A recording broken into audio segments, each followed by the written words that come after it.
औरव नाम के एक ऋषि थे, ध्यान से सुनो। हिमालय पर बैठकर के वो तपस्या करते थे।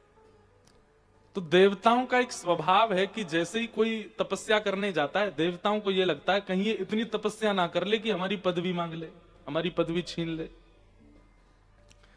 तो देवता क्या करते हैं, आकर के उसको ऑफर देते हैं, वरदान मांगो ताकि तुम्हारा भजन यहीं रुक जाए, वरदान लेके तुम जाओ, कहीं इतना भजन ना कर लो कि हमारी पदवी छीन लो। क्योंकि भगवान का तो काम है भजन से प्रसन्न होकर प्रकट होते ही कहते, बताइए क्या दें, ब्रह्मा की पदवी दें, सूर्य की पदवी दें, यम की पदवी दें। ब्रह्मा जी इंद्र कहते हमारे तो सिंहासन के नट बोल्ट ढीले ही रहते हैं, कोई नेक भजन ज्यादा करे भगवान सबसे पहले ऑफरिंग में रखते हैं, लाओ दें तुमको। तो इसलिए ब्रह्मादि देवता, और वो कहते हैं ना जल्दी प्रसन्न होने वाले देवता, ये कौन से देवता हैं जिनको भय रहता है कि हमारी पदवी छिन ना जाए। वो जल्दी प्रसन्न क्यों हो जाते हैं, वो इसलिए जल्दी प्रसन्न हो जाते हैं कि जल्दी हम जाएं, उसको दे दें जो इसको चाहिए और फिर ये अपना भजन रोक दे यहीं पर। तो औरव ऋषि हिमालय पर भजन कर रहे थे। इंद्र ब्रह्मा आदि देवताओं ने देखा, बोले भाई इसका भजन बड़ा अद्भुत है, कहीं इसके भजन के प्रताप से ये हमारी पदवी ना ले ले। ब्रह्मा जी प्रकट हो गए, वरदान मांगिए क्या चाहिए। और ऋषि हंसने लगे, बोले आपको प्रसन्न करने के लिए भजन नहीं कर रहा हूं मैं, जाइए, कुछ नहीं चाहिए हमको। ब्रह्मा जी वापस आ गए, इंद्र बोले मैं जाता हूं। इंद्र प्रकट हो गए, बोले आप जो कहेंगे सो प्रदान करेंगे आपको, बताइए क्या चाहिए। मना कर दिया। सभी देवताओं ने देवियों ने प्रयास किया, पर औरव ऋषि किसी से भी प्रसन्न नहीं हुए। प्रसन्न मतलब सबको प्रणाम करते थे पर उनको कुछ चाहिए नहीं था।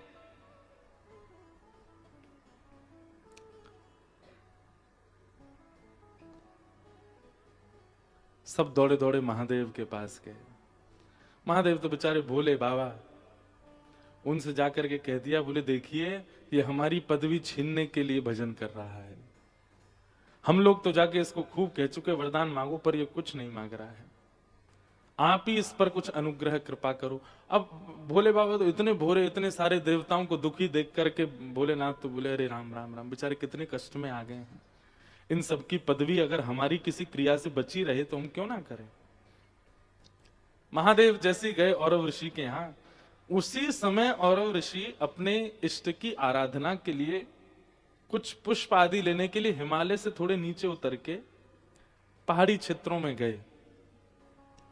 महादेव ने जाके देखा कि महाराज पूरी कुटिया खाली है, स्थान पूरा आश्रम पर्वतों के बीच में, पहाड़ों पर सुंदर बर्फों के बीच में बिल्कुल खाली, कोई है ही नहीं वहां पर। महादेव ने देवताओं से कहा भैया यहां तो कोई भी नहीं है। बोले भगवान आप एक काम करो। बोले क्या, इसके जो आश्रम है ना इसको जला दो, ये आश्रम ही नहीं बचेगा, अपने आप दुखी होकर के चला जाएगा। महादेव बोले ये सब क्या करवा रहे हैं। बोले नहीं नहीं भगवान, हमारी हम देवताओं के आप ही स्वामी हैं, आप हमारी रक्षा करो। और महादेव ने अपनी योग अग्नि से उनके आश्रम को जला दिया। महादेव जाकर के अपने आसन पर बैठ गए, बैठ करके बढ़िया ध्यान में लग गए। अब औरव ऋषि लौट करके आए।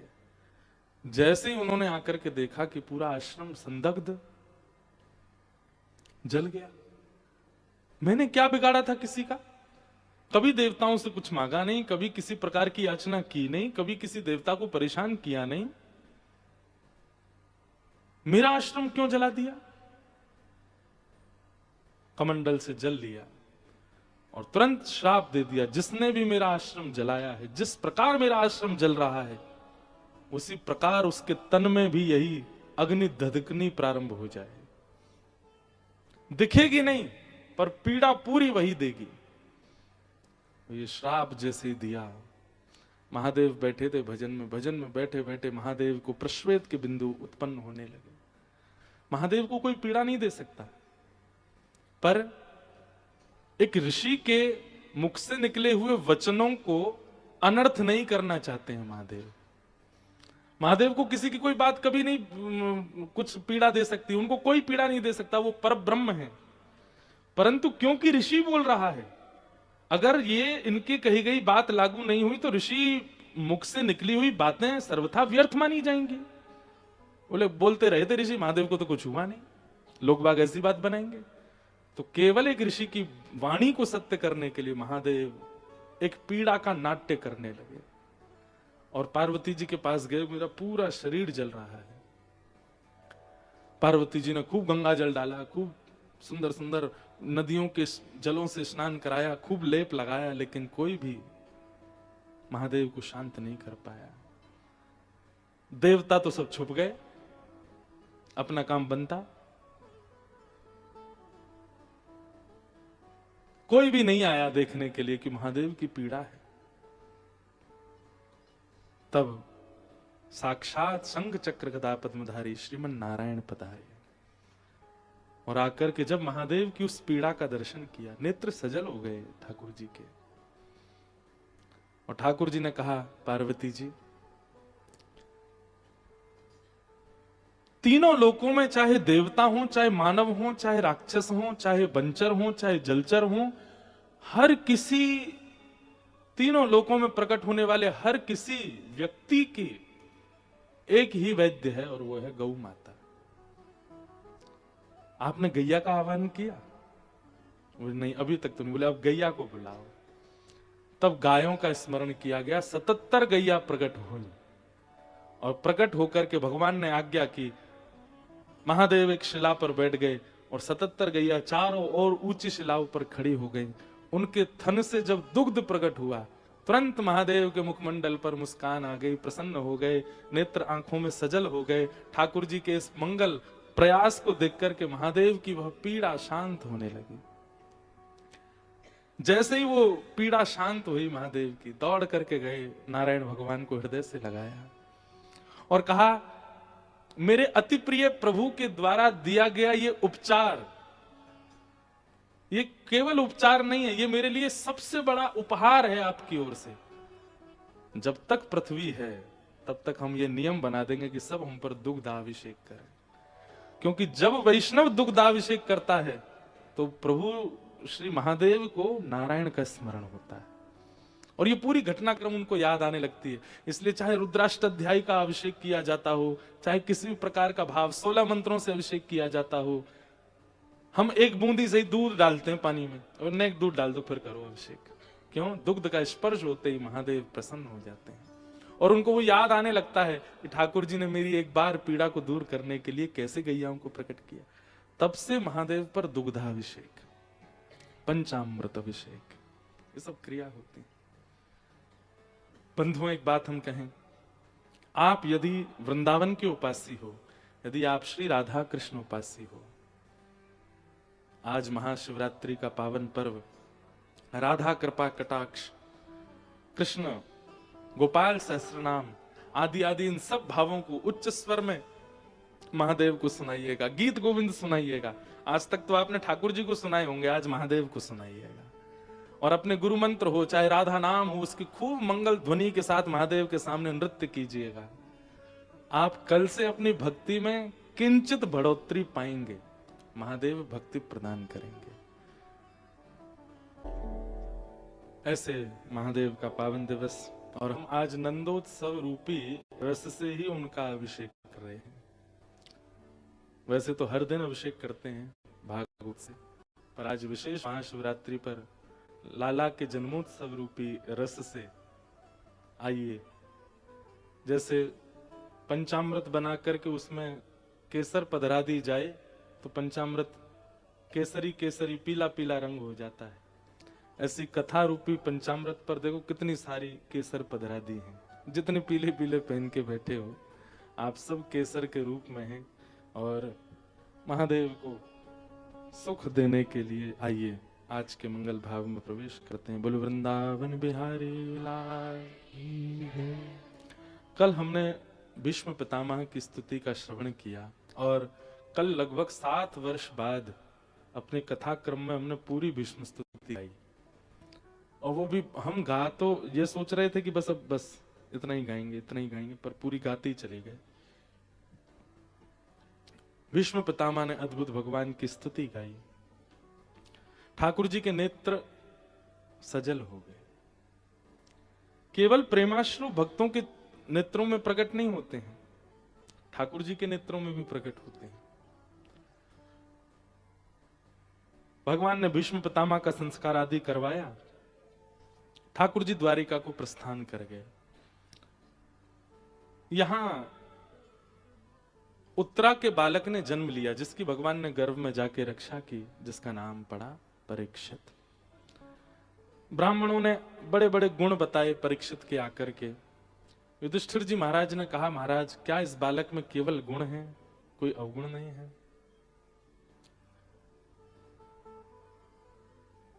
केवल गुणों का ही दर्शन है, कोई अवगुण नहीं है। प्रश्न होता है कि युधिष्ठिर जी ने ऐसा क्यों कहा? जब सामने वाला गुण बता रहा है तो आपको जबरदस्ती अवगुण पूछने की इतनी इच्छा क्यों उठ रही है? तो ये इस बात का प्रमाण है कि संसार में चाहे परीक्षित जैसा बालक जो ठाकुर जी की कृपा से ही अवतरित हो रहा है, वह भी अवगुणों से कहीं ना कहीं युक्त है। पूर्ण गुण युक्त संसार में कोई भी नहीं है।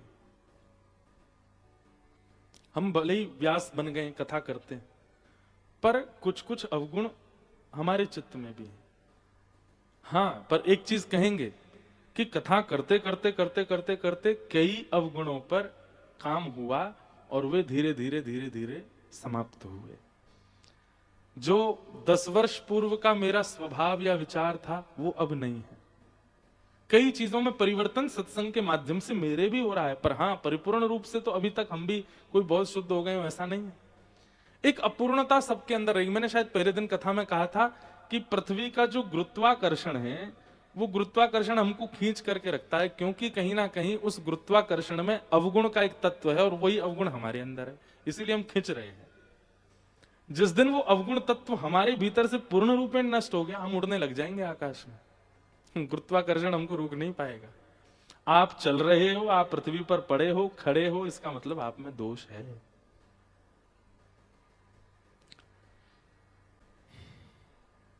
तो युधिष्ठिर जी ने ब्राह्मणों से कहा, आपने इस बालक के केवल गुण ही गुण बताए, कोई अवगुण नहीं है क्या इस बालक में? तब ब्राह्मणों ने उसकी जन्म पत्री देख करके कहा कि महाराज, आप सुनने का साहस रखते हो तो हम बताएं। बोले आप बताइए, कोई ऐसी बात नहीं। तब सब ब्राह्मणों ने मिलकर के कहा कि महाराज, तक्षकादात्मनो मृत्युम द्विजपुत्रोपसर्जिता प्रपत्स्यत उपश्रुत्य मुक्त संग पदम हरे। तक्षक सर्प के दंशन से आपके इस बालक की मृत्यु होगी। और तक्षक सर्प तब तक नहीं डसता जब तक कोई वैष्णव अपराध ना हो जाए, कोई ब्राह्मण का अपराध ना हो जाए, किसी संत महापुरुष का अपराध आप ना कर दो। तक्षक सर्प तभी डसेगा जब आपने कोई बहुत बड़ा अपराध किया हो। सर्प डसेगा ये सामान्य बात नहीं है बंधु। और केवल सर्प दंशन नहीं, किसी भी वंचर जीव के द्वारा यदि हिंसा होती है तो वो एक अपराध के ही विपरीत होती है, और वो शुभ नहीं मानी जाती। आपको कोई वंचर जीव पीड़ा पहुंचा दे तो इसका संकेत शुभ नहीं होता। और उसमें विशेष रूप से यदि सर्पदंशन है तो कहीं ना कहीं उसका इस बात से मेल माना जाता है कि आपको भगवत प्राप्ति में बाधा है, ठाकुर जी नहीं मिलेंगे अगर सर्पदंशन है तो। क्योंकि सर्पदंशन वैष्णव अपराध, भक्त अपराध, संत मुनियों का, किसी श्रेष्ठ भजनानंदी का आपने अपराध किया, उसी रूप में आकर के एक संकेत देता है कि अब तुम भगवत प्राप्ति नहीं कर सकते। और अगर मृत्यु हो जाए तो ये समझ लीजिए कि आपको स्वर्ग भी प्राप्त नहीं होगा, वैकुंठ भी प्राप्त नहीं होगा, पुनर्जन्म हो सकता है। हम ये नहीं कहेंगे कि नरक जाना पड़े, पर हां, अगर आपके जीवन भर के पुण्य अति हैं और आपको स्वर्ग में आपका नाम लिखा है कि भाई यहां आना है, या आपका भजन वैकुंठ तक पहुंचाने की सामर्थ्य रखता है, और सर्पदंशन हो जाए तो उसमें बाधा है। फिर आपको शुरू से शुरुआत करनी पड़ेगी। जैसे सांप सीढ़ी गेम होता है ना, उसमें सांप डस दे तो नीचे ही आना पड़ता है, चाहे आप कितनी भी सीढ़ियां चढ़ के ऊपर गए हो, ठीक वैसे ही आपके जीवन में किए गए सारे भावों को नजरअंदाज कर दिया जाता है सर्पदंशन से। शुरू से शुरू होगा फिर, और उसमें भी तक्षक सर्प। ये सुनकर के युधिष्ठिर थोड़े चिंतित हो गए। इसका मतलब हमारा ये बालक संतों का अपमान करेगा, ब्राह्मणों का अपमान करेगा। तब ब्राह्मणों ने पुनः अपनी ज्योतिष विद्या से बताया, बोले महाराज लेकिन एक बात हम और कहते हैं। क्या? प्रपत्स्यत उपश्रुत्य मुक्त संग पदम हरे। बोले पहली बार किसी की ऐसी जन्म कुंडली मिली है जहां पर सर्प दंशन की भी योजना है, योग है, और अगर इनके जन्म नक्षत्रों के अनुसार देखें तो इनकी मृत्यु के बाद इनको मुक्ति भी प्राप्त होने वाली। ये दोनों संभव नहीं हो सकते, लेकिन यहां दोनों बातें हैं। इसका मतलब क्या है? सर्प दंशन के बाद भगवत प्राप्ति में बाधा है, लेकिन यदि कोई गुरु चाह जाए कि नहीं इसको ठाकुर जी मिलेंगे, तो चाहे तक्षक सर्प डसे चाहे शेषनाग डसते, एक गुरु प्रसन्न होकर के अगर चाह जाए कि ठाकुर जी मिलेंगे तो फिर कोई नहीं रोक सकता। बोले इनके जीवन में एक महापुरुष आएंगे और वे महापुरुष आकर के इनका हाथ पकड़ के ठाकुर जी से मिलवाएंगे। इसलिए चाहे सर्प दंशन हो पर इनको भगवत प्राप्ति होगी, तब युधिष्ठिर आदि पांडवों का मन शांत होगा। इसका मतलब क्या है? पहली बात तो ऐसा कुछ कीजिए नहीं, कोई संत अपराध, वैष्णव अपराध, विप्र अपराध। ऐसा नहीं है कि आपने वैष्णव अपराध किया तो सर्प ढूंढ के आएगा ही आपके पास, वो बात नहीं है। किसी कारणवश यदि ये सर्प हिंसा, सर्प के द्वारा आपका कुछ हो, तो उसके पीछे कारण वही माना जाएगा। इसलिए हर स्थिति में गुरु आश्रित रहिए। लोग बाग कहते हैं हमने सुना गुरु दीक्षा से पूजा फलीभूत नहीं होती। ऐसा नहीं है। बात ऐसी है कि गुरु कौन है? दिशा निर्देश करने वाले। अगर दिशा बताने वाला कोई व्यक्ति, एक मेंटर आपके ऊपर नहीं होगा तो आप भटक सकते हो। जरूरी नहीं है कि गुरु दीक्षा इसीलिए लेनी कि हमारी पूजा फले। अभी कुंभ में ही कोई स्नान कर रहा था तो उसको लोग बोल रहे थे तेरा स्नान व्यर्थ गया, क्यों? तेरे गुरु तो है ही नहीं। ऐसा नहीं है, ऐसा बिल्कुल नहीं है। पर गुरु का जीवन में होना इसलिए आवश्यक है कि भाई गाड़ी तो है, डीजल भी पूरा है, चलानी भी आती है, पर आजकल गूगल मैप होना बहुत जरूरी है ताकि वो राह बता सके, कहां से जल्दी पहुंचोगे, कहां ट्रैफिक है, कहां। ऐसे ही राह पथ दिखाने वाले गुरु हैं। हमसे कोई अपराध ना बने, हमसे कोई दूषितता ना बने, उसके लिए संकेत और दिशा दिखाने वाले एक गुरु जीवन में चाहिए। सदा गुरु आश्रित रहिए, कोई नहीं रोक पाएगा भगवत मिलन में। राजा परीक्षित धीरे धीरे बड़े होने लगे। एक दिन अर्जुन द्वारिका गए थे, लौटने में 6 महीने लगा दिए। 6 महीने बाद लौट करके आए तो दीनहीन अवस्था अर्जुन की। आकर के उन्होंने बताया कि भगवान श्री कृष्ण अपनी लीला पूरी करके चले गए। पृथ्वी पर अब ठाकुर जी की लीला विश्राम हो गई। यह समाचार सुनते ही पांडवों ने कहा कि जिनकी वजह से हस्तिनापुर मिला वे ही नहीं है तो हम कैसे यहां रह सकते हैं। और 5 पांडवों ने अपने राजकीय वस्त्रों को त्याग करके परीक्षित को, छोटे से बालक को ही राज्य गद्दी पर बिठाया और चले गए। कुंती को जैसे पता चला ठाकुर जी की लीला पूरी हो गई, सुनते ही प्राण निकल गए और 5 पांडव द्रौपदी के साथ स्वर्गारोहण को चले गए। धीरे धीरे ब्राह्मणों के निर्देश में बड़े हुए परीक्षित। जन्मेजय आदि पुत्र हुए, ब्याह आदि उनका हो गया था। एक दिन कलयुग मिला। कलयुग मिलते ही परीक्षित जी ने उसको मारना चाहा, क्योंकि वो एक वृषभ यानी कि बैल के 3 पैर काट चुका है, 4थे पैर को काट रहा था। जैसे ये हिंसा देखी परीक्षित ने तुरंत मारने के लिए गए, वो चरणों में गिर गया, मुझे मत मारिए। क्यों? मैं ब्रह्मा के द्वारा बनाया गया हूं। जैसे सतयुग है, त्रेता है, द्वापर है, अब मैं हूं कलयुग। परीक्षित घबरा गए, बोले तुम कलयुग हो, तुम यहां क्या कर रहे हो?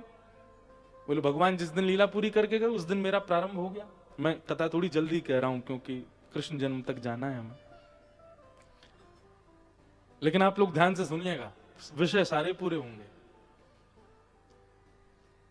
परीक्षित ने कहा भले ही तुमको ब्रह्मा ने बनाया हो, लेकिन इस पृथ्वी का एक छत्र सम्राट मैं हूं, मेरी आज्ञा के बिना तुम नहीं आक्रमण कर सकते। बोले महाराज, ब्रह्मा के नियम को हस्तक्षेप करना ये किसी मानव का अधिकार नहीं। थोड़ा विचार करके परीक्षित ने सोचा क्या करें, तो कहा आप चिंता मत कीजिए, मुझे कुछ स्थान दे दीजिए, मैं वहीं रहूंगा। वो बहुत प्रसिद्ध है, कलयुग के 5 स्थान, केवल 5 जगह है कलयुग, 6वां स्थान नहीं है कलयुग के पास।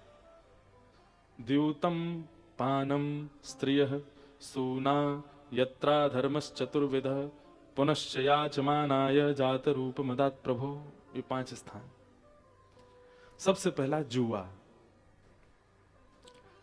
जुआ का मतलब जो खेल में खेला गया वही नहीं, लक्ष्मी को कहीं भी आप दांव पर लगाते हो वो सब जुआ है। दूसरा पानम, इस जीव पर किसी भी असद वस्तु को धारण करना कलयुग का निवास है। तीसरा पर स्त्री पर पुरुष संग, उसमें कलयुग का निवास है। चौथा हिंसा, लड़ाई झगड़ा कलेश, कलयुग का निवास है। और 5वां बिना मेहनत के कमाया गया धन, अनीति से कमाया, कूटनीति से कमाया गया धन। ये 5 स्थान है कलयुग के। इनमें से एक स्थान में भी यदि आपका किंचित प्रवेश हुआ है तो कलयुग आप पर पूरा पूरा हावी होगा। ये कोरोना वायरस से भी ज्यादा खतरनाक है, बहुत जल्दी आक्रमण करता है कलयुग। बस वो मौका ढूंढता है कि आप इन 5 में से कहीं भी प्रवेश करो। और एक बात कहते हैं, प्रवेश हम सबका हुआ है। इन 5 स्थानों में कहीं ना कहीं हम सब जा चुके, और ज्यादातर 5वां वाला स्थान जो है बिना मेहनत के कमाया गया धन। हम जुआ नहीं खेलते, हम पानम नहीं करते, पर स्त्री पर पुरुष संग नहीं करते, हिंसा नहीं करते। ये लास्ट के 2 जो हैं कहीं ना कहीं इनमें हमारा प्रवेश है। एक तो कलेशों में, लड़ाई झगड़ा मारपीट और वाद विवाद झगड़ा, इसमें हमारा प्रवेश है। और दूसरा बिना मेहनत के कमाया गया धन, सब में कलयुग है। राजा परीक्षित ने 5 स्थान दे दिए, बड़े प्रसन्न हो गए कि अब कलयुग नहीं आएगा, 5 ही जगह हैं उसके पास। राजा परीक्षित अपने आश्रम गए, जाकर के उन्होंने तय खाने में देखा खूब सारा धन धान्य रखा था, पांडवों के द्वारा युद्ध में जीता गया धन। और उसी धन में एक मुकुट रखा था जरासंध का। मुकुट पहन करके जीवन निर्वहन करने की उनकी इच्छा नहीं थी, केवल वो पहन के देखना चाहते थे कि मुझ पर कैसा लगेगा। जैसे ही मुकुट सिर पर धारण किया, केवल पहन के देखने की इच्छा थी, इतने में ही कलयुग प्रविष्ट हो गया। क्यों? बिना मेहनत का धन पहना है। सोचो हम कहां तक बचेंगे। आजकल तो मॉल्स में चेंजिंग रूम ही होते, वहीं पहन पहन के देख लेते हैं। कीमती वस्तु बाहर से ही पता है, टैग देख के आ गए, हमारे बस का नहीं खरीदने, पर पहन तो ले एक बार।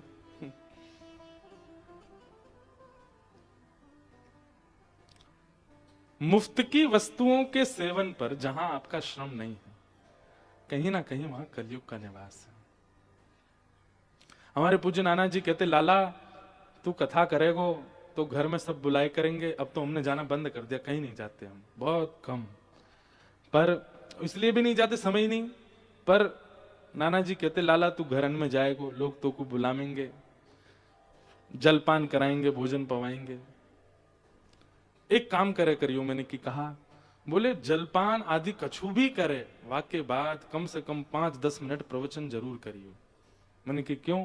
बोले तो वासे ये होगा, श्रम को खायो है, बिना श्रम को नहीं खायो है। नहीं तो लाला वो धन अनर्थ कर देगा।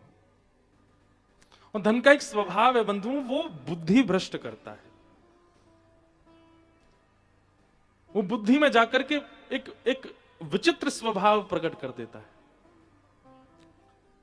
बहुत ज्यादा धनवान लोगों के अंदर आप उनमें पवित्रता का दर्शन कर लोगे, उनकी शुद्धता देख लोगे, बहुत नीट एंड क्लीन रहते हैं, सब कुछ बहुत बढ़िया, पर विचार वो सुंदर नहीं होते, वो शुद्ध नहीं होते। धन बुद्धि को विकृत करता है। तो कलयुग के ये 5 स्थान। राजा परीक्षित भटक गए, और जैसे ही कलयुग आया तो कलयुग का प्रभाव सबसे पहले किस रूप में दिखेगा? सब लोग बहुत ध्यान से सुनो। आप अपने घर पे बैठे थे, कुछ नहीं, खाली बैठे बैठे आपने विचार किया, अभी अभी हम जगन्नाथपुरी होके आए हैं। जगन्नाथपुरी में वहां के एक लोकल व्यक्ति का, एक पंडा का बड़ा विचित्र सा लोभी सा लगा मुझको। तो उसका स्वभाव अच्छा नहीं था, उसके विचार अच्छे नहीं थे। कलयुग का सबसे पहला प्रभाव वो भगवत और भगवत संबंधी वस्तुओं के प्रति आपके चित्त में संशय प्रकट करवाएगा। कथा सुनकर के गए और सुनने के यहां से लौट जाने के बाद में मुझ पर ही संशय होने लग जाए। नहीं, कोई वैसे भी सच में हम यार यहां 60 साल के और ये 28 साल का, 60 साल में जो हमको बात नहीं पता चली, ये 28 साल का हमको कैसे बता रहा है? ये हमारे लिए बड़े दुर्भाग्य की बात है। ऐसी ही भावना आ जाए। ये कलयुग का प्रभाव है। वो आपको सुधारने वाले, संवारने वाले, कहीं ना कहीं व्यवस्थित करने वाले व्यक्तियों के प्रति आपके चित्त में संशय प्रकट करवाएगा। माता पिता आपको रोकते हैं, टोकते हैं, सही बात बताते हैं, और आधी रात में आप क्या सोचने लग गए? क्या बताएं, पुराने विचार वाले हैं ना हमारे माता जी, क्या उनको क्या पता कैसे अब जीवन होता है, कैसी लाइफस्टाइल होती है। हमको रोकती रहती हैं, टोकती रहती हैं, कुछ जानती नहीं। मौन रहो, बढ़िया अपनी पढ़ाई पूरी करेंगे, शादी वादी करके हम तो फिर कहीं और सेटल हो जाएंगे। ये कलयुग का प्रभाव है। वो आपके हितैषियों को, आपके शुभ चिंतकों को, सत्संग कराने वालों को, भगवत प्रेमियों के प्रति संशय प्रकट करवाएगा। सबसे पहला प्रभाव है ये कलयुग का। ये अगर आपके साथ होने लग जाए तो समझ जाइए कि कलयुग है, आ गया। अरे हम तो कहते हैं राधा रमण जी पर संशय हो गया, राधा वल्लभ जी पर संशय हो गया, वृंदावन पे संशय हो गया, यमुना जी पर संशय हो गया, महाकुंभ में त्रिवेणी पे संगम को देख करके संशय हो गया। यार नहा रहे हैं लोग भाग पर, कैसा जल है, कैसा पानी है, कैसे लोग हैं, यहां कैसे पाप धुल सकते हैं? ये संशयात्मिका बुद्धि, अविश्वास के साथ जो भगवत संबंधी व्यक्तियों के प्रति, भावों के प्रति जो प्रकट होती है, ये कलयुग का प्रभाव पहला। यहीं से ही प्रारंभ होता है कलयुग, चित्त में आना।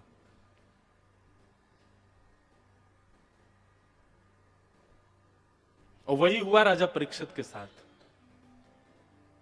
राजा परीक्षित वन में गए थे, बहुत जोर की प्यास लगी, एक ऋषि का आश्रम दिखाई दिया। जैसे ही उस आश्रम में पहुंचे तो त्रातक समाधि में एक महात्मा बैठे थे जिनका नाम था शमिक ऋषि। त्रातक समाधि किसको कहते हैं? श्वास नहीं चलेगी, धड़कन नहीं चलेगी, नब्ज नहीं चलेगी, पर जीवित है व्यक्ति, ये त्रातक समाधि है। उसका केवल अंग बैठा है, अगर आपने स्पर्श किया तो वो गिर जाएगा, लुढ़क जाएगा, लेकिन वो मरा नहीं है, वो जीवित है, वो समाधि में है। त्रातक समाधि में शमिक ऋषि बैठे थे। राजा परीक्षित ने जाके प्रणाम किया और कहा, महाराज मैं एक छत्र सम्राट राजा परीक्षित आपको प्रणाम करता हूं, बहुत जोर की प्यास लगी, जल पिलाइए। समाधि में बैठे, वो कहां सुनते हैं, तो आत्मा उनकी कहीं और जा चुकी है। राजा परीक्षित ने 2-3 बार बोला, जब उन्होंने कोई प्रत्युत्तर नहीं दिया तो क्रोध आया। पाखंडी, यहां ढोंग करते हो मेरे सामने, एक छत्र सम्राट तुम्हारे सामने खड़ा है और तुम यहां पर मेरे आगे पाखंड कर रहे हो। ऐसी विचारधारा प्रकट करवाता है कलयुग। सोचने लगे क्या करूं, क्या। अच्छा ठीक है, विचारधारा प्रकट हुई, वहां तक भी नहीं रुकेंगे, फिर कुछ अपमान करने की इच्छा प्रकट होगी चित्त में। ये कलयुग करवाता है। माता पिता के प्रति द्वेष भावना आ गई मन में। यहां तक तो कलयुग था, पर अब उनसे आर्ग्यूमेंट करने जा रहे हैं। ये कलयुग का और प्रचंड स्वरूप है। ये कलयुग करवाता है, आप नहीं करते ये सब।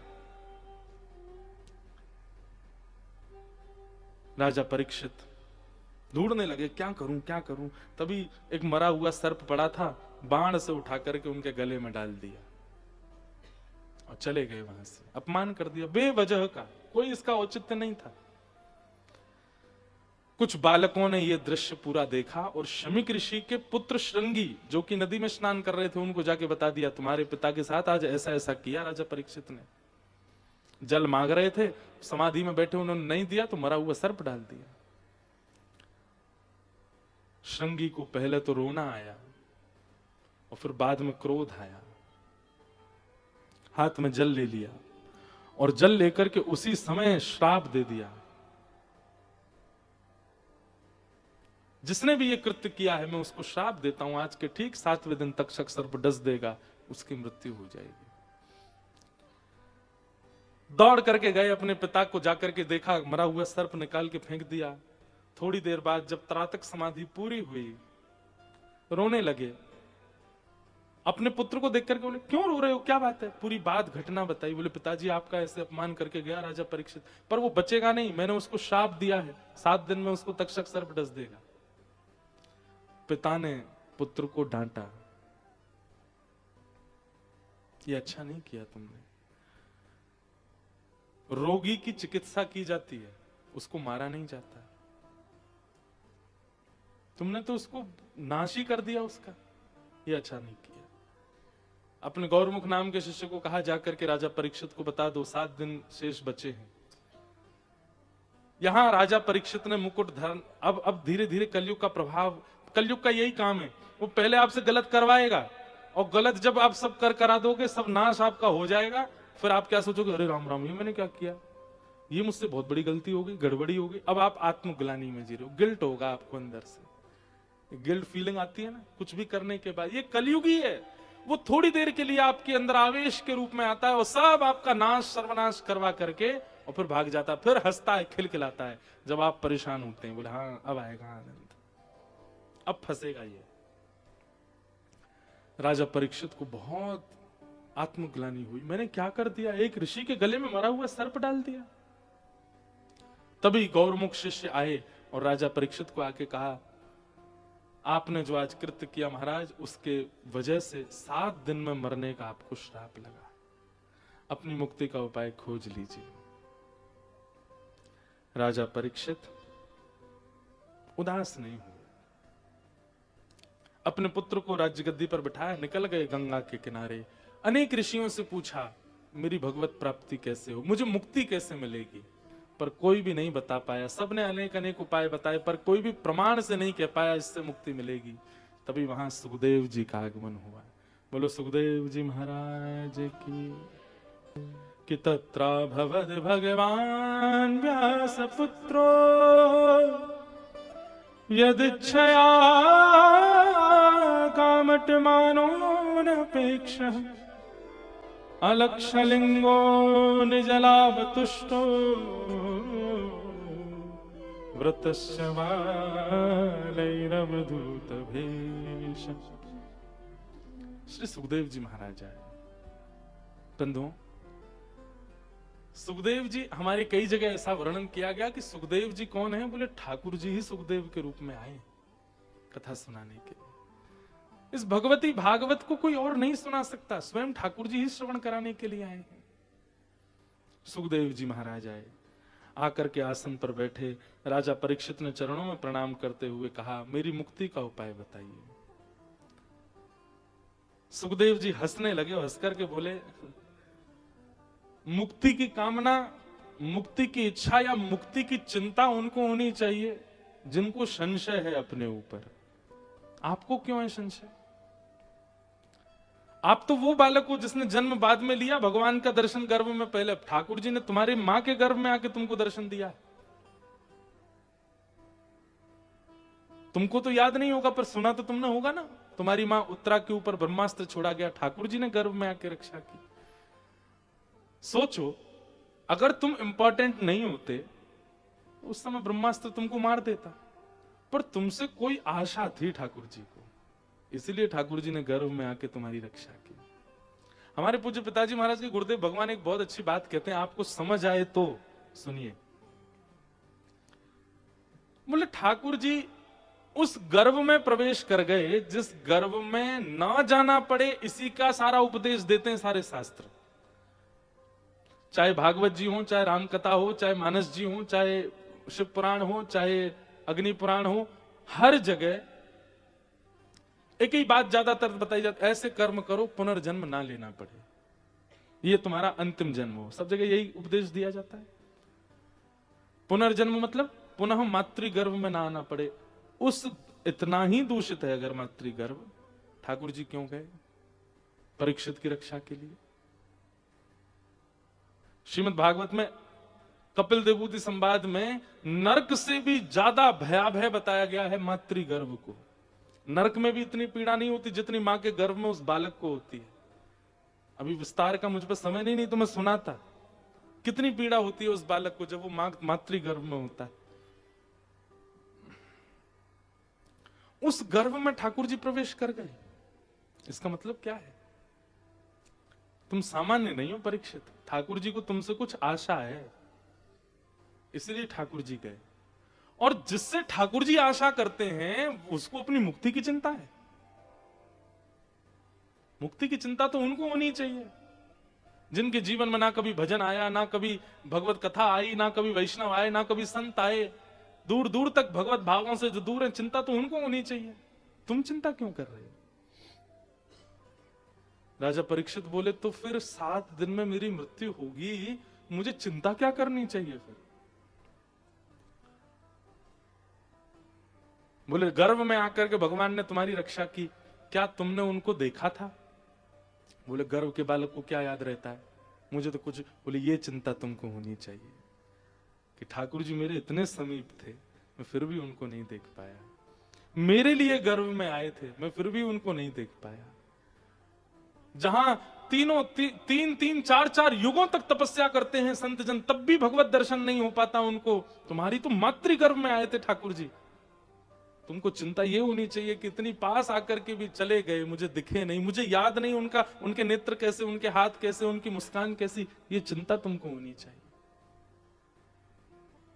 तुमको मुक्ति की नहीं, तुमको भगवत दर्शन की चिंता होनी चाहिए कि अब तुम्हारे पास केवल 7 दिन बचे हैं, कहीं 7वां दिन आ जाए, तक्षक सर्प डस दे और तुम भगवत दर्शन ना कर पाओ। चिंता तुमको ये होनी चाहिए, यही चिंता हम सबको होनी चाहिए। हमारा 7वां दिन किसी भी दिन आ सकता है।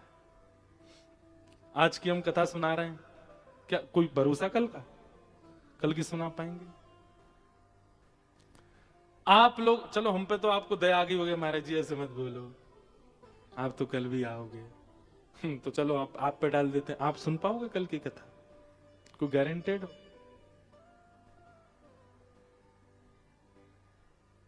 क्या भरोसा है इस जिंदगी का, साथ देती नहीं ये किसी का। कब प्राण निकल जाए, हमारा अंतिम दिन कब आ जाए, हमको भी यही चिंता होनी चाहिए। पता नहीं कौन सा दिन हमारा अंतिम है, उससे पहले हे राधा रमन लाल, आप अब आज भी नहीं दिखे हमको। रात में इसी चिंता में सोना चाहिए हमको। आज का दिन भी निकल गया, नहीं मिले आप।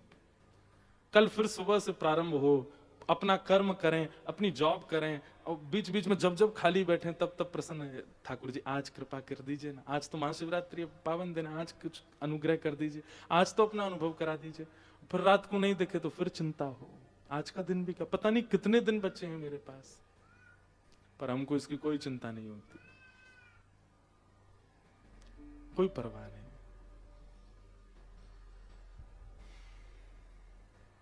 यही बात समझा रहे हैं परीक्षित को, परीक्षित तुम्हारे जीवन के केवल 7 दिन बचे हैं, तुम मुक्ति तो तुमको मिलनी ही मिलनी है, उसमें कोई संशय नहीं है।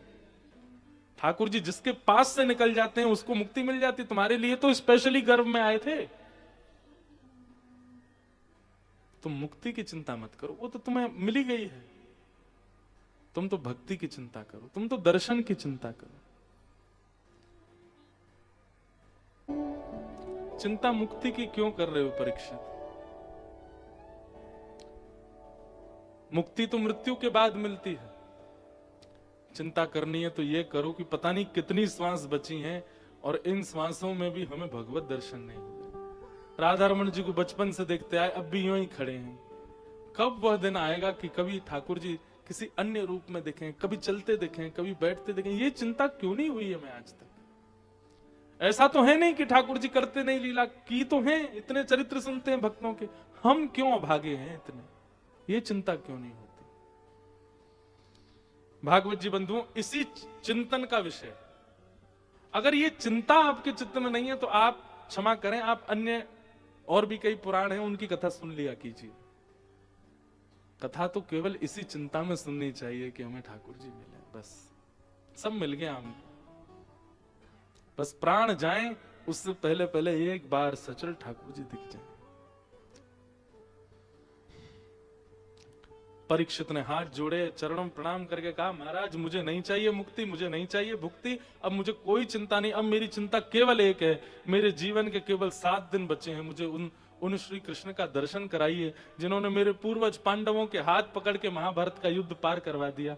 मुझे उन श्री कृष्ण का दर्शन कराइए जिन्होंने मेरे दादा अर्जुन का रथ हाँका। मुझे उन श्री कृष्ण के दर्शन करा दीजिए जिन्होंने मेरी मां के गर्भ में आकर के मेरी मां को यह सौभाग्य प्रदान किया, उनके गर्भ में आके मेरी प्राण रक्षा की, जिनकी वजह से आज मैं जीवित हूं, श्वास ले रहा हूं, मुझे उनका दर्शन करना। तब सुखदेव जी कहते हैं, अब आई पते की बात, और अब हम तुमको भागवत सुनाएंगे। और यहां से अब सुख परीक्षित संवाद प्रारंभ होता है। सुखदेव जी महाराज ने सबसे पहले सृष्टि प्रसंग बताया। सृष्टि प्रसंग में क्या सुनाया? बोले महाराज, भगवान जब अपनी योग निद्रा से उठे तो उनकी नाभि से कमल उत्पन्न हुआ, कमल पर ब्रह्मा जी उत्पन्न हुए। ब्रह्मा जी को भगवान ने आज्ञा की, जाओ सृष्टि करो। ब्रह्मा जी ने सृष्टि की। सृष्टि में सबसे पहले उद्भिद, स्वेदज, जरायुज और अंडज प्राणियों को बनाया। सबसे पहले बनाए उद्भिद, जो पृथ्वी से प्रकट होते हैं, यानी कि पेड़ पौधे। उसके बाद जरायुज, जो जरा में लिपट करके होते हैं। स्वेदज, जो गंदगियों से हो जाते हैं या वर्षा के जल गिरने से उससे उत्पन्न होते हैं। और अंडज, अंडे से पैदा होते हैं। ऐसे जीवों को पहले ब्रह्मा जी ने बनाया। लेकिन उद्देश्य क्या था? ऐसा जीव बनाना है जो भजन भी करे और कर्म भी करे, पर ये सब कुछ नहीं कर पा रहे थे। तब भगवान ने उनको चतुश्लोकी भागवत का उपदेश प्रदान किया, और उस चतुश्लोकी भागवत का उपदेश का उन्होंने पुरुषण किया। पुरुषण किसे कहते हैं? मंत्र में जितने अक्षर हैं उतनी लाख बार उस पूरे मंत्र का जाप, उसको पुरुषण कहते हैं।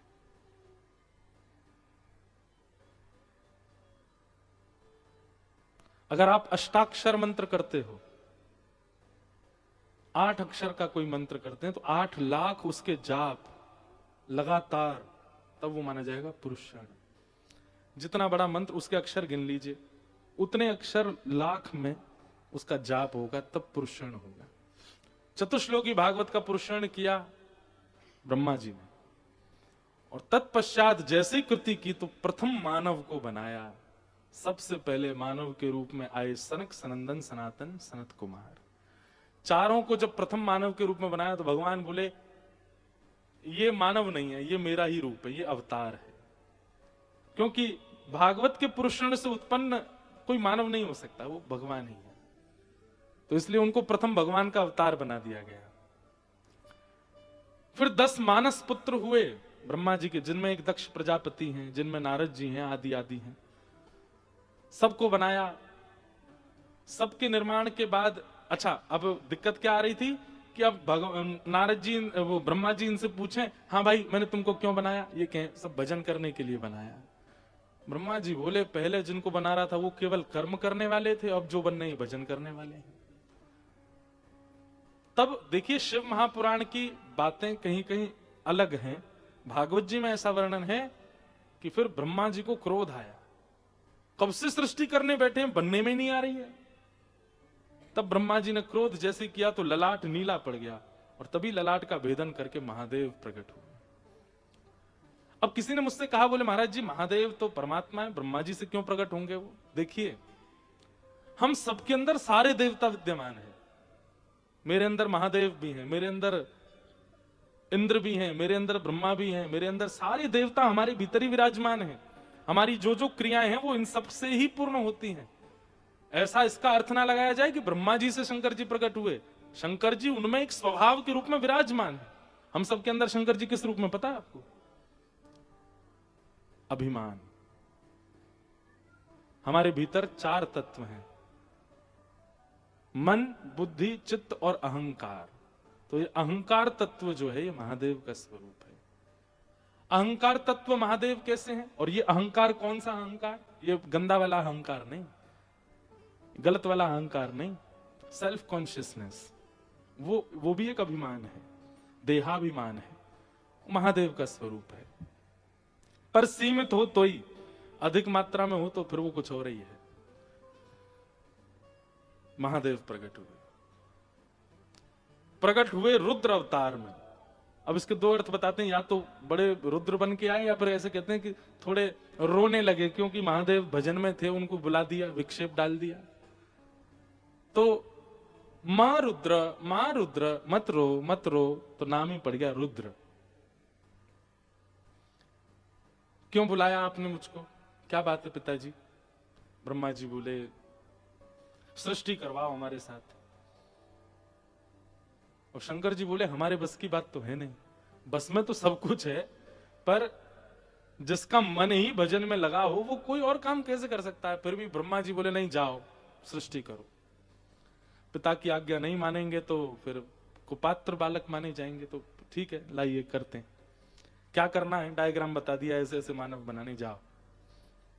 शंकर जी ने देखा, मैं अपने मन से बता रहा हूं, डायग्राम देखा, यार ओल्ड फैशन सा लग रहा है, चलो हम अपने आप बनाएंगे। और कैसे बनाए? कौमुखहीन, किसी का सिर ही नहीं बनाया, बस हाथ और धड़ बना दिया, पैर बना दिए और उसको बना करके छोड़ दिया। उसके गर्भ से ही आवाज आ रही है, मैं भूखा हूं। शंकर जी बोले कितना बढ़िया लग रहा है, बेमतलब का 2.5 किलो का सिर रख दिया था ऊपर, अब बढ़िया लग रहा है। कौमुखहीन, सिर ही नहीं बनाया। और विपुल मुख काहू, किसी के खूब सारे सिर बना दिए। बोले ये बढ़िया लग रहा है, देख कितने सारे, एक, अब देखो एक ही मुंह से बोलना पड़ता है, सारे गा मा पा धा नी सा। अब बढ़िया है, अपने एक एक स्वर एक एक मुख से बोलेगा अलग अलग, जैसे हारमोनियम पर बजाते हैं ना, ऐसे ही महादेव ने उसके सिर पर जो जो उंगली धरे वही वही स्वर निकले। ऐसे बनाने लगे, वो तो आनंद कर रहे थे। महादेव बड़े आनंद में, बड़े प्रसन्न हो रहे थे अपनी रचना बना करके। पिताजी ने डायग्राम में क्या लिखा था, क्या पाते हैं? बोले रोटी सब्जी दाल चावल। पेड़ उखाड़ के सीधे खा जाएं, नदी को ही पी जाएं, पत्थरों को ही चबा लें। अरे कहां इतना समय भजन करेंगे बेचारे ये लोग, कहां रसोई घर में जाके बनाएंगे रोटी सब्जी दाल? चलो ऐसे बना दो, पेड़ों को ही उखाड़ उखाड़ खा रहे हैं, और महाराज पत्थरों को ही फोड़ के हाथ से और बिल्कुल उसी को चबा रहे हैं। शंकर जी बड़े पसंद, बहुत बढ़िया है ऐसी सृष्टि। पिताजी भी गौरव करेंगे मैंने क्या बनाया। मुख खोल करके महाराज जैसे ही स्वर निकालें तो अग्नि प्रकट हो जाए। भूत प्रेत पिशाचनी डाकनी साकनी बना दी महाराज। ब्रह्मा जी थोड़े दिन आराम करने के बाद बोले अब देखें बेटा ने कैसी सृष्टि की। नीचे आकर के जैसे ही देखा तो ब्रह्मा जी को ही मारने दौड़े सब। ब्रह्मा जी बोले अलम प्रजा भी, भागवत में, बस बेटा तुमसे नहीं होगा, यहीं रोक दो। पिताजी कोई कमी है इनमें? देखो क्या सुंदर लग रहे हैं, जैसे अर्थवॉर्म होता है उसके बहुत सारे पैर, ऐसे ही कई मानव तो बना दिए 1000 पैर वाले। बोले अब इसको यहां से अमेरिका जाना हो कैसे जाएगा? इतनी जोर से दौड़ेगा 10 मिनट में पहुंच गया, 1000 पैरों से ही दौड़ रहा है। कोई रेंगने वाले मानव बना दिया। अरे बड़ी विचित्र रचना की। रावण ने शंकर जी की रचना का, शंकर जी ने कैसी सृष्टि बनाई थी उसी के लिए ये रचना करके गाई ये वाला श्लोक। यस्यास्ते ड्राट ड्राट डुट डुट मम लम टम टम टम टम टम डम शम डुडम शम डुहि डुहि चकितम भूपके भूपनालम तैलम तैलम तो तैलम कुकु कुकु कुकु ख्वांग कुख्वांग ख्वांग कुख्वांग ख्वांग यस्यास्ते ध्यानते वसति से सकलम पातुनो चंद्रचूड। ये महादेव की सृष्टि की रचना का ही वंद लिखा है, श्लोक लिखा है रावण ने। जो जो स्वर इसमें प्रकट हुए श्लोक में, ऐसे ऐसे स्वर करने वाले जीवात्मा बना दिए थे। ब्रह्मा जी बोले बस हो गया भैया तुम जाओ। शंकर जी बोले कहां जाए? बोले उत्तर दिशा में चले जाओ। शंकर जी जाने लगे, बोले पिताजी हम तो कहना ही चाहते थे, हमसे मत करवाओ, हम भजन करने वाले व्यक्ति। शंकर जी जाने लगे। ब्रह्मा जी बोले अकेले क्यों जा रहे हो, उनको भी लेके जाओ, सब संगे ही रखो वहां पे ऊपर ही। और शंकर जी बोले आओ भाई लोगों, सब लोग चलेंगे, एकांत में रहेंगे। और नमः पार्वती पते हर हर महादेव। बड़े भोले देव है महादेव, सबको लेकर के चले गए, हिमालय पर रहने लगे। मीराबाई गाती, दुखण लागे नैन दरस बिन, दुखण लागे दरस बिन, दुखण लागे नैन दरस बिन, दुखण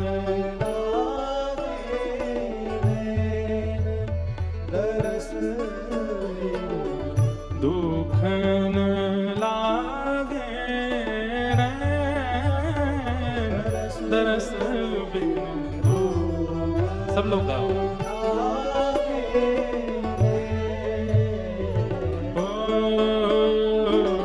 जब ते तुम बिछुड़े पिय प्यारे, जब ते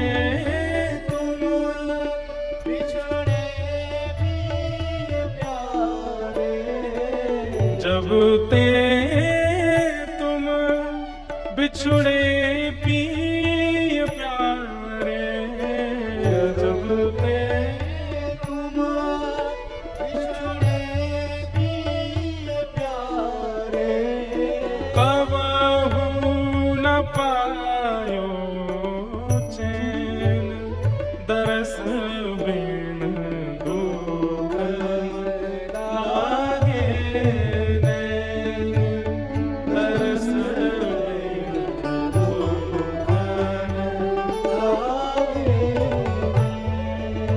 ऐसी चिंता हमको क्यों नहीं होती है कभी? हम कैसे रह लेते हैं ठाकुर जी के दर्श बिना?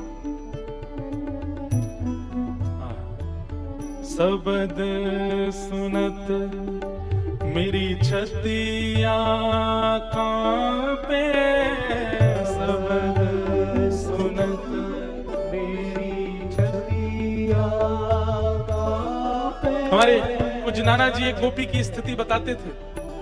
वो गोपी जब जमुना जल भरवे जायो करती और जैसे अपने घड़ान में यमुना जल भर रही हती, तभी पल्ली पार, यमुना पल्ली पार ठाकुर जी अपने ग्वाल बालन के संग खेल रहे हैं। ठाकुर जी यहां से वहां दौड़ रहे हैं और दौड़ते भय ठाकुर जी को पकड़वे के काजे मधुमंगल, श्रीदामा, तनसुखा, धनसुखा, मनसुखा, सुबल, तोक आदि ये सब ठाकुर जी के विविध विविध नाम बुला रहे हैं। अरे कन्हैया रुक जा, अरे गोपाल रुक जा, अरे गोविंद रुक जा। नाना जी बताते वो गोपी तब ही अपने भवन से निकलती जब ठाकुर जी गैया चरावे चले जाते। क्यों? वो इतनी बड़ी बिरहणी कि अगर ठाकुर जी को देख ले, ठाकुर जी को कोई नाम सुन ले, सोई बावड़ी है जाती। छुप छुपा करके गई यमुना जल भरवे की, ये बढ़िया अभी जल लेके पहुंच जाऊंगी घर, कन्हैया लौट के आवे को बाद से पहले पहले मैं पहुंच जाऊंगी, नहीं तो सास गारी देगी, ननद गारी देंगे, घर के सब लोग ताने कसेंगे।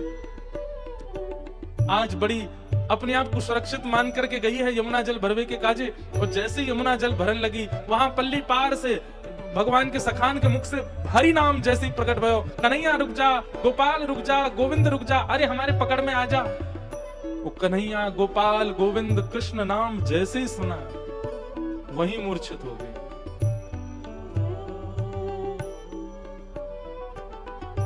एक एक रोम उसका रोने लगा। कोई गोपी आकर के उसको चेताती है, तब वह गाती है, कृष्ण नाम जबते श्रवण सुनोरी आली, भूली री भवन में तो बावरी भई रे। मैं कहा बताऊं, अरे तुमको तो देखवे को मिले, तुमको तो मिलवे को मिले, तुमको तो सुनवे को मिले, पर मैं तो आज स्थिति में जा चुकी हूं कि यदि कोई छूटे को भी कृष्ण बोल दे तो मैं खड़ी भी ना हो पाऊं। इतना प्रेम विरह चित्त में हम लोग अपने आप को प्रेमी कहना बंद कर दें। हमारा प्रेम तुच्छ मात्र है ठाकुर जी के प्रति। सबद सुनत मेरी छतिया कांपे, मीराबाई कह रही है,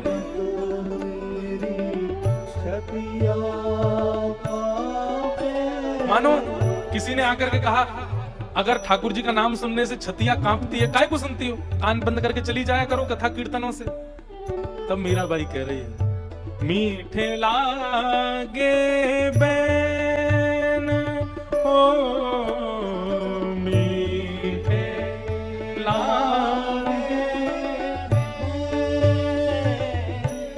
हे एक टक टकी मैं पंथ निहारूं, एक टक टकी मैं पंथ निहारूं, एक टक टकी मैं पंथ निहारूं, एक टक टकी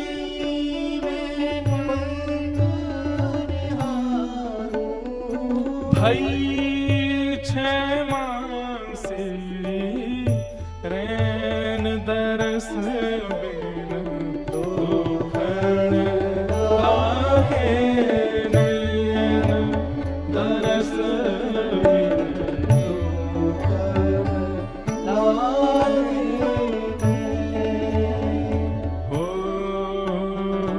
मीरा के प्रभु कब मिलोगे, मीरा के प्रभु कब मिलोगे, मीरा के प्रभु कब मिलोगे, मीरा के प्रभु कब मिलोगे, सुख दुख मेटन सुख देन हो, दुख मेटन सुख देन,